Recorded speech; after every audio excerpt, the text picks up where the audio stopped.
Bwana, biashara, ushindani umekuwa ni mkubwa. Kuna mshikaji mmoja hivi katokea Arusha, ana mashine zake Sumbawanga.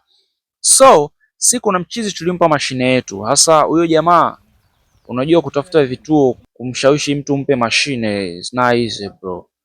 Kwa hiyo jamaa alichokifanya alikuwa anatembelea baadhi ya maeneo kuwashawishi watu ambao hatujaweka mashine zetu, lakini pamoja na wengine ambao tulikuwa tushawakabidhi mashine. Kwa hiyo kuna mshikaji mmoja hivi sisi tujaribu kumpanga, lakini hakupangika. Washikaji akampa ofa nzuri, akarudisha mashine yetu, akanipigia simu akanipanga, wewe mwanangu, nataka nisafiri, si story nyingi.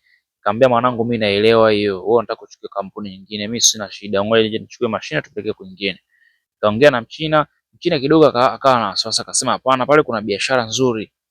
Akasema ndio nzuri, lakini sasa mshikaji hataki mashine. Akasema tukaongea naye. Tukaongea na mshikaji kamuuliza, wewe mwanangu, sawa, shida yako ni nini?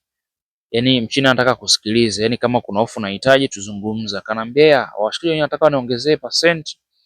Yenyewe mnatoa 15%, wao wanataka wanipe 20%. Kaongea na Mchina akasema hapana, sio, hatuwezi kutoa. Akasema basi fresh bebeni, sisi tutachukua mashine tukao kwenye gari tukaamsha. Siku mbili mbele huyo mbongo ambaye ametokea Arusha, yeye akampa mashine ile mchizi. Jamaa akawa anachezesha nini, biashara ikaenda vizuri.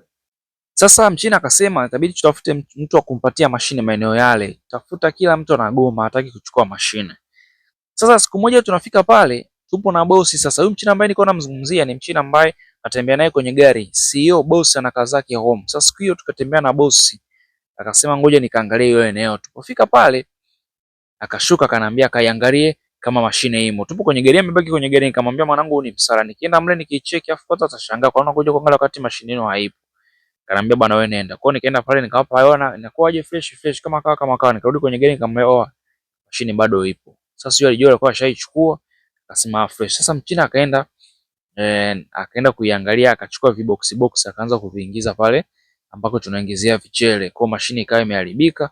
Tukarudi kwenye gari sisi tukatembea. Jamaa akaenda akampigia simu jamaa wa Arusha. Oya, Wachina wamekuja hapa wameharibu mashine, kuna vitu wamechomeka kwenye mashine simu ya kuingizia vichele, kwa mashine haichezwi.